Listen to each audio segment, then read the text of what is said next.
wondering how I got into this mix. This is Derrick Broze with the Conscious Resistance Network. Today I'm excited to bring to you guys a new guest, a new friend, someone who I've been waiting to talk to hear about what he's got going on up in Michigan.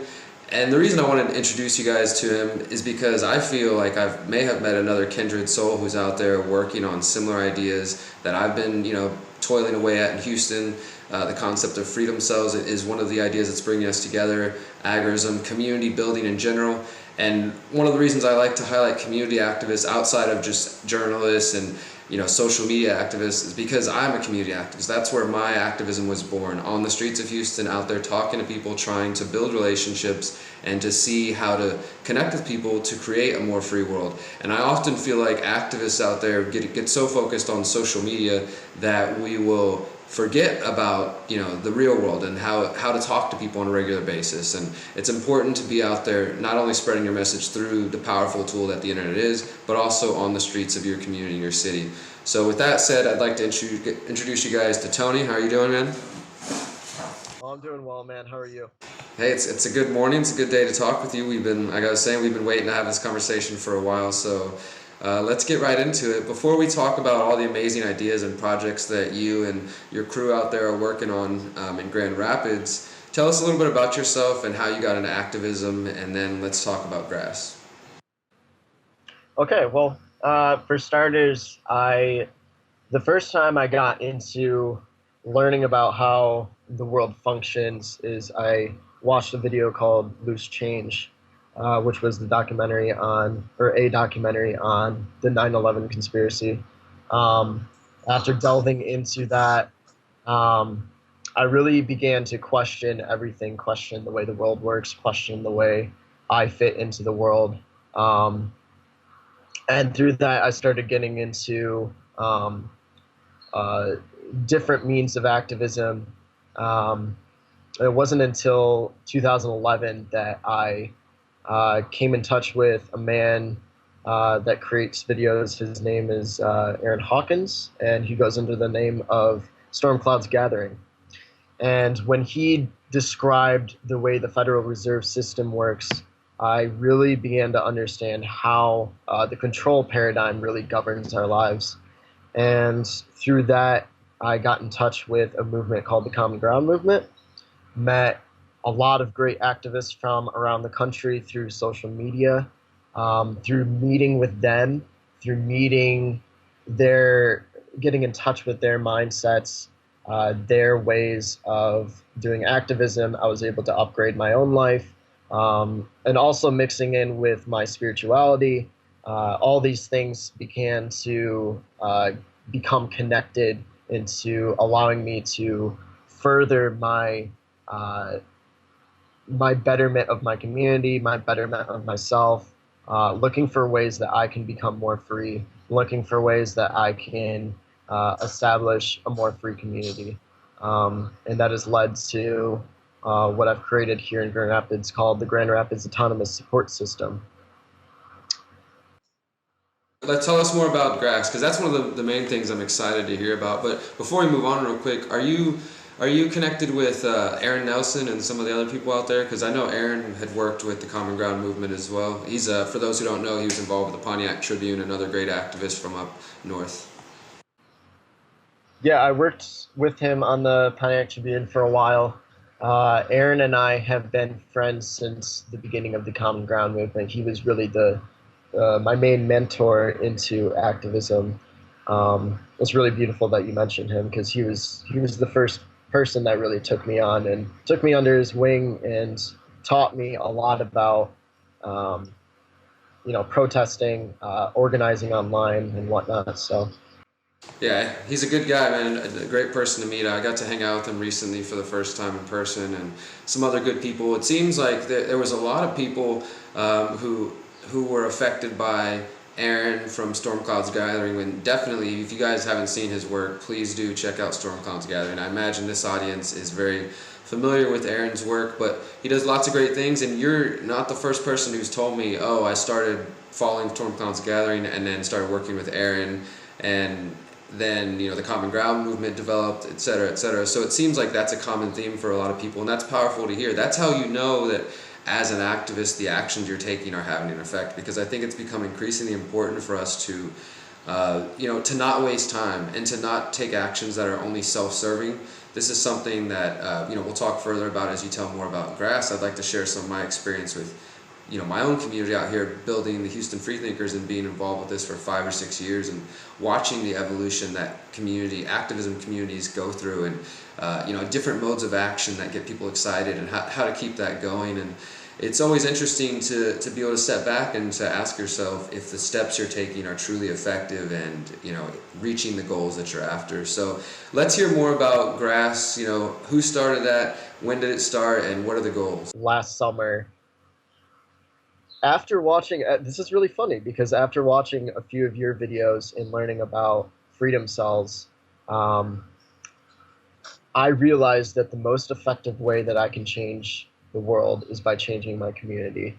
And if we know that the system that we're living in is unsustainable and is illegitimate, then why don't we build a community that works outside of that system, that doesn't have to rely on that system and could prosper and thrive? And so taking those ideas, me and a friend decided to host meetings every week downtown in my city.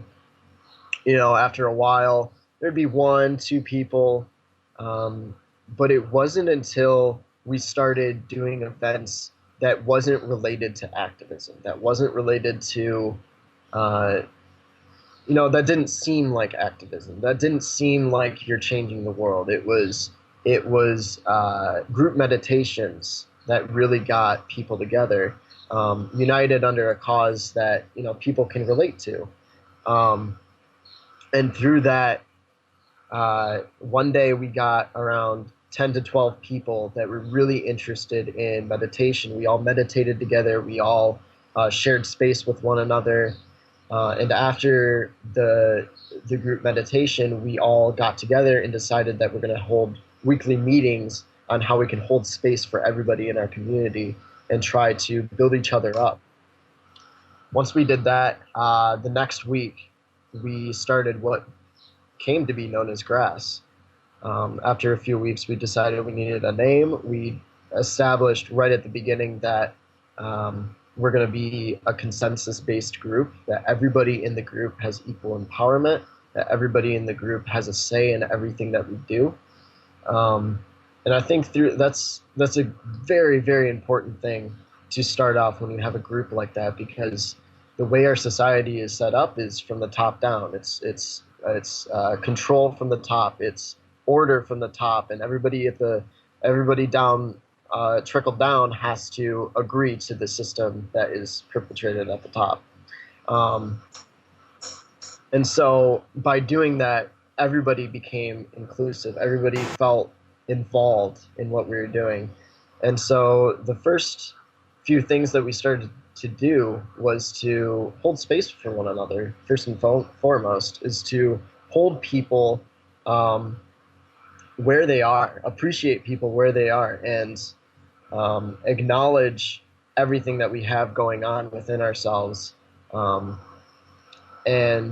through that, we started doing events in our city that would be able to build up the other people outside of our group. We started doing art events. We started doing more community meditations.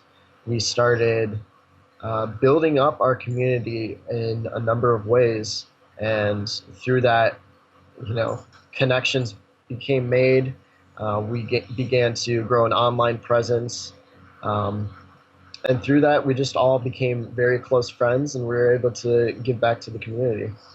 Awesome, man. I really do love the idea. I love seeing what you guys are doing out there, because it's, like I said, it's a direct experience that I've shared, and I know the wonderful feeling that comes from putting your time and energy into something that you truly believe in, and watching it grow and watching other people come to identify with it. I know you've probably had similar experiences. When we made like Houston Freethinkers shirts, and I'll go around the city and just see people wearing them. Sometimes people that I don't even know that were given to them by a friend, or when people call themselves like, oh, I'm a Houston free thinker. Like that to me, I'm like, wow, this is just an idea that started in my head as a blog, because I was freaked out and I didn't know what to do. And now people identify with this idea, and that's, that's power for us. That's the way we recognize, like, wow, I can do something. I can change the world just by taking action in my own community and choosing to take steps that, while seeming small occasionally, they really have a larger impact than that may go unseen and that we may never recognize, but it's powerful. We don't know who we're inspiring and what it's going to lead to.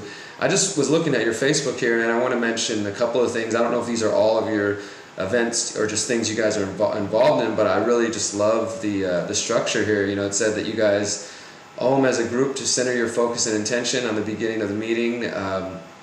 Rose and Thorn give everyone the chance to pick out one thing that has been painful recently and one thing they're thankful for. I love that, because I often will be hanging out with groups of friends and just kind of be the random one that's like, hey, what's one thing you guys are thankful for today? Or like, what was the best part of your day today? Just to try to interject that into any random moment. And it's always interesting to see the way people respond at first, because we're not used to people being open and kind and whatever. So it's usually like some people be like, are you high? Are you rolling or something today? I'm like, no, I'm just asking how you're doing, But I really love that. And then, talking about a time bank, a really, really free market, community cookout, workshop on counter economics, future gardening workshops and community gardens. I mean, it sounds like nearly identical to the things that we're building out here.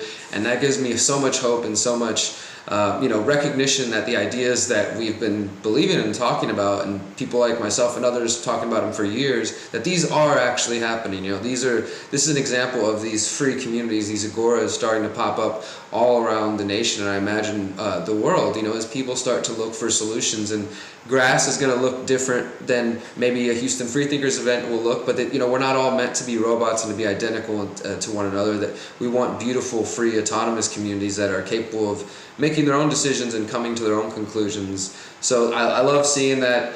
Tell us a little bit, though, about some of the events that you guys have coming up, because I've seen a bunch of other Facebook events that you guys have made or that you are involved in. So tell us about some of the things you have coming up this month and beyond.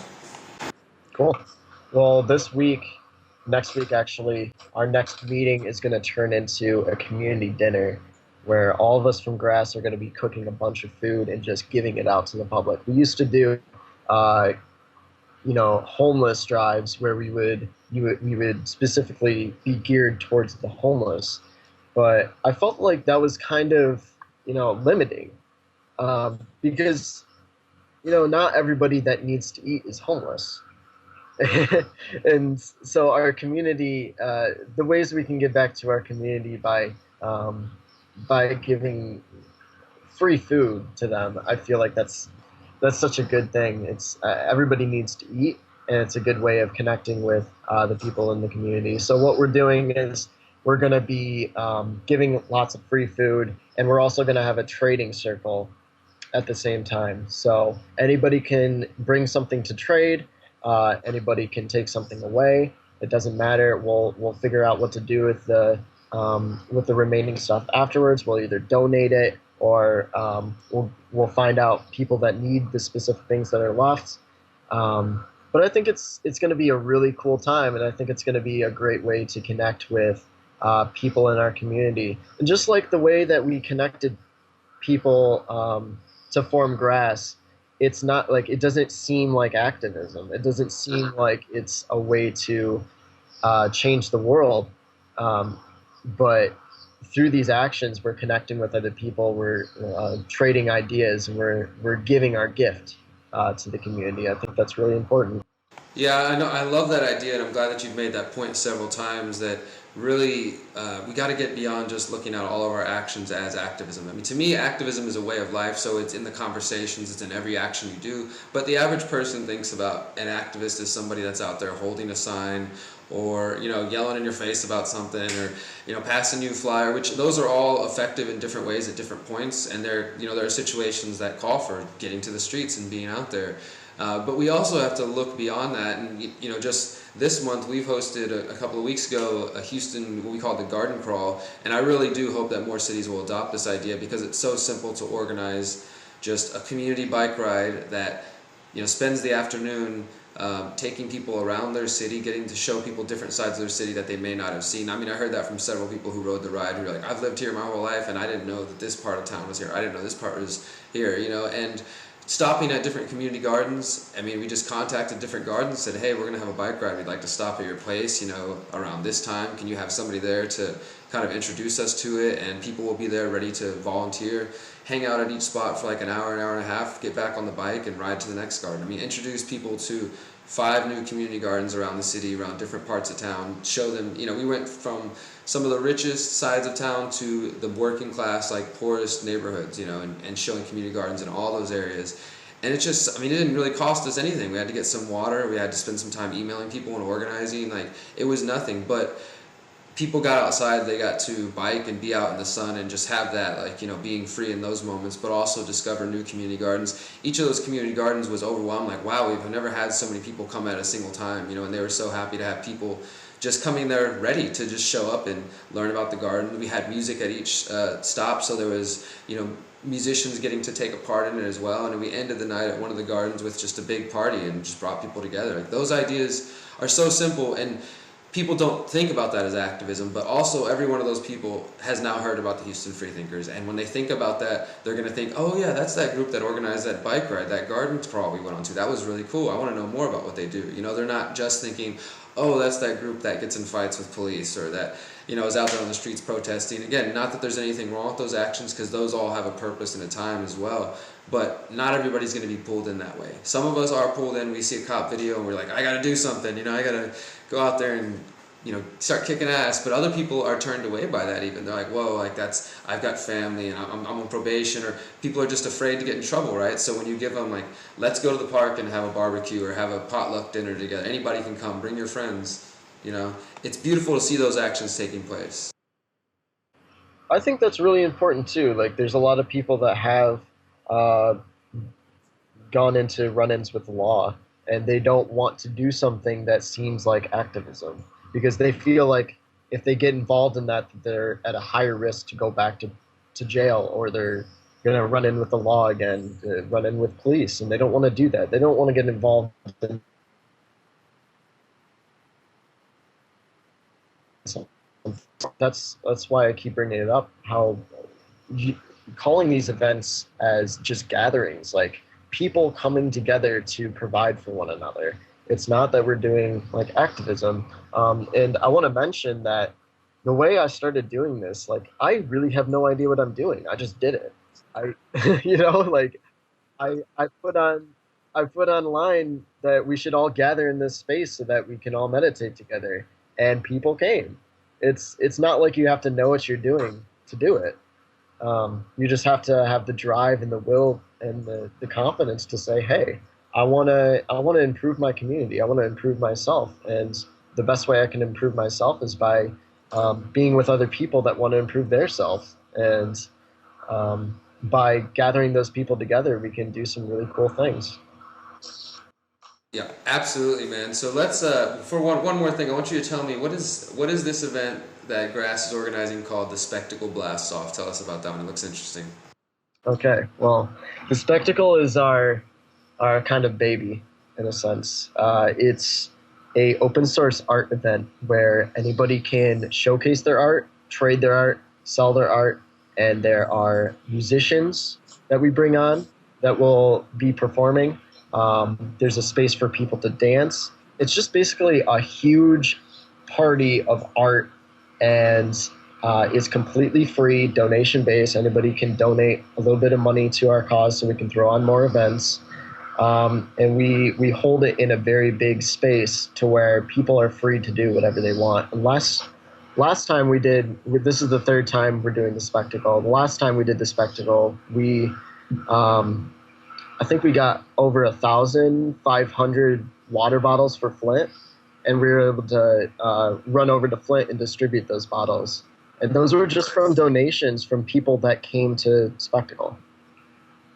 Absolutely. I saw that, man. You guys are doing just amazing work out there. And that, to me, I think, like you said, this idea of the spectacle, And what I see the Houston Freethinkers as far as when we have meetings or get-togethers, basically you're giving people a space to be their authentic self. And I really feel like that's probably one of the most powerful things that we can do for another human being, you know, to each other as friends, as community members, is really just create that space, whether that's on an individual level or on a community level, where you come together and people have been able to let go of all inhibitions and, you know that there's no judgments, there's no fears, and truly just let go and be themselves in, you know, art form, whether that's dancing or poetry or, you know, their voice itself, speaking, singing, making art, whatever it is. I mean, it's all powerful, and the more that we have those spaces and where people feel inspired to do those kind of things, I think that itself feeds into ideas like self-governance and anarchism and just fully, you know, liberated human beings. Because once you have the space to discover your own creativity, it's like you start to look at the world in a different way. I feel like you start to open up, peel back more layers of yourself and get to know yourself deeper, and thus the deeper you know yourself, the deeper you're able to understand, you know, your path and your desire for freedom. Okay, so the last question I really want to get to is, I think that we've talked before about the free communities movement. I know I've talked with you and a few different people about this idea. Can you tell me more about this? There's a number of different names that are being thrown out there that I've been thinking on. But basically the idea is to have this kind of community of grass that we've started in grass and you started in Houston. We want to spread that out to every single city. We want to give people the tools to be able to organize this in their city, and just give them the tools to do it. And then through giving them the tools to do it, they will build it themselves. And I think these kind of conversations are so important, because just explaining how easy it is to just throw up an event on Facebook and say, hey, I want to connect with other people for meditation, and then you go and then you connect with those people, and then you see ways that you can improve your life and improve the people in the group, and then through connecting with them, you see what you can do for your community. I think the overarching movement is more so just a consolidation of the ideas of freedom, how to disengage from the state, how to disengage from the system, and then applying that to the community and through every single city. Absolutely. And you know, this, what it reminds me of is and I think this is what we've talked about through emails, is the freedom cell structure for me is, you've got the core individual, right? Somebody looking for answers, looking for a different way than they know. And they start to meet other people in their community, and then that forms this 8 cell. And you've got like this beautiful individual powered with 7 other individuals. They make up 1 cell. And then, you know, we start creating others around a city, and they become a larger network, and then you start doing the same thing on a national level, and they, you know, this whole control grid.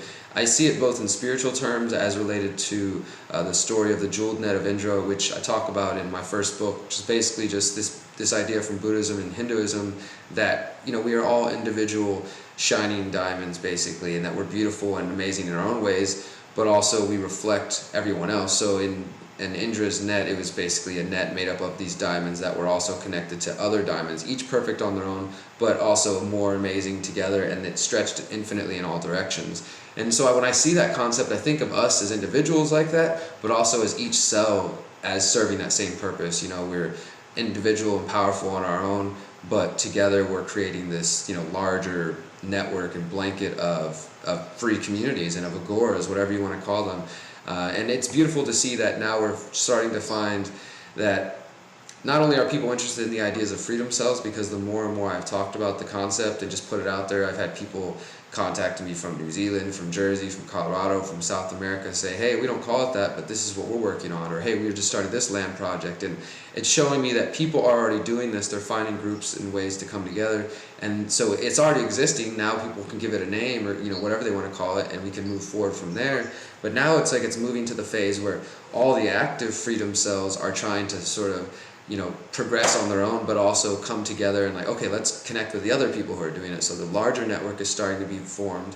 And at the same time as that, you've also got technological developments, like all sorts of apps and websites like nextdoor.com. And then there's the guys from my friends from the Netherlands who are working on Project Demos, which is really awesome, another app that they're developing that will essentially allow freedom cells to connect. And there's so many different apps and things that people have reached out to me and said, hey, this would work for freedom cells. What's that one? Bob Podolsky is working on an app too. I can't remember what it's called, but basically it's going to be a way for people to connect with other people through peer-to-peer exchange, or like any businesses that they're willing to offer. You connect to that app and you offer your businesses or whatever you want to offer, and then you can connect with other people that are offering that too. And you see like a big map of like where people are. Like say somebody likes to cut hair, and then they put it on there, and then you search somebody that likes to cut hair. You need a haircut, and so you connect with that person through the app. What's awesome about that, dude, is I have a friend who's already built that. He lives here. He actually, just another side interesting story. He followed the work that we were doing in the community in Houston, and he decided to move from Scotland to Houston just to be involved in what we were doing in the community garden and everything. So he's been here for a couple years now. He's just a really brilliant person, always has awesome ideas. He's already developed an app that pretty much sounds like similar to Bob's. He's talked with several people and came close to really getting it funded, but he's still working on that. But he's developed like what every screen will look like, and it's designed to do essentially what you were saying, but also he sort of added this element that gardens could join. You could join as like a user or vendor or as a garden, and on the garden side, you could really map out all the crops that you have planted, so people could log in and look at your garden and see when the expected harvest date is and what you have growing. And I mean, just so there's so many different, and like I was telling you earlier, I just finished writing an article about Arcade City, which to me is the real true agorist ride-sharing app. I've been critical of Uber and Lyft in the past for a number of reasons, the least of which is the way they treat their workers, obviously, in some regards, but also for someone like me who totally is just, I don't have a bank account, I don't have a credit card, I don't even have a smartphone, so that kind of limits me to using these things. I'm glad that they're there, but I felt like, okay, you still have to have a credit card, so it's keeping people in the Federal Reserve System. The next step would be, basically taking what the Silk Road did, but putting it in app form, like, it sounds like Bob's working on and my friend Jeffers worked on, but doing that for ride sharing, where individuals can just connect and decide their own transactions. And that's what Arcade City is now doing, and especially out here in Texas. Austin recently, passed regulation which forced Uber and Lyft to leave, and it's a beautiful thing because there was a demand there in that market, and the people behind Arcade City said, you know what, we're going to focus on Austin, we're going to fill that demand. So now you can join Arcade City Facebook groups, and people can just post their license and all their relevant information as a driver. You can go in there as a rider and say, hey, I'm looking for a ride from here, and it's just peer-to-peer, people connecting. There's no third-party involvement. You can decide on what you charge per mile rather than Uber or Lyft doing that. You can decide if you want cash, if you want Bitcoin, or if you want to barter something. I mean, it's amazing to see, and I think I'm so glad and so thankful that there's a company like them that are willing to just openly flout the law like that. I mean, that's what agorism is about, is people being able to say, like, you know what, there's nobody being harmed by me doing this. It's just two free people literally exchanging a ride. I mean, I just can't even imagine how anybody thinks that they deserve a portion of that, other than maybe the company who developed the app. Beyond that, the government has no involvement, and really what we're just seeing is the state and like the taxi lobby in this instance working together to try to keep people from growing. And I just hope that what we'll see is that the taxi lobby and these other people who've opposed things like true ride sharing and agorism, instead of calling for why aren't they taxed as much as us, that they will see, you know what, this is a better way to do business. Let's change our model and go this way too, and start vacating the state, because that's when we're really going to see awesome, amazing change. And I think that what you're doing on the community level is definitely a part of that, man. So I really commend you, and I'm just very thankful that you're out there doing what you do. Before we end this, is there anything else you'd like to leave with the audience? You can have, be, and do anything you want. Anything you put your mind to, you can do. There's so much in you that you can access if you just believe in yourself. I started this by not knowing what I was going to do, not knowing how to do it. I just knew I knew I wanted to change the world. I knew I wanted to help other people in the best way possible. And the only way you can do that is by trying. I really appreciate you taking your time to talk to me today, man, and definitely everyone check out Grand Rapids Autonomous Support System. Is that correct?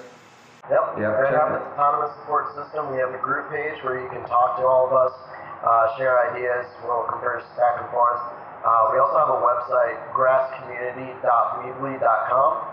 And we have a group page on Facebook called Grand Rapids Autonomous Support System. Be sure to check them out, guys, and remember to stay plugged into theconsciousresistance.com, our YouTube channel, for more interviews like this. And also, just remember, if you take anything away from this interview, that you have power and that you are capable of doing so much. As always, you are beautiful, you are powerful, you are free. Peace.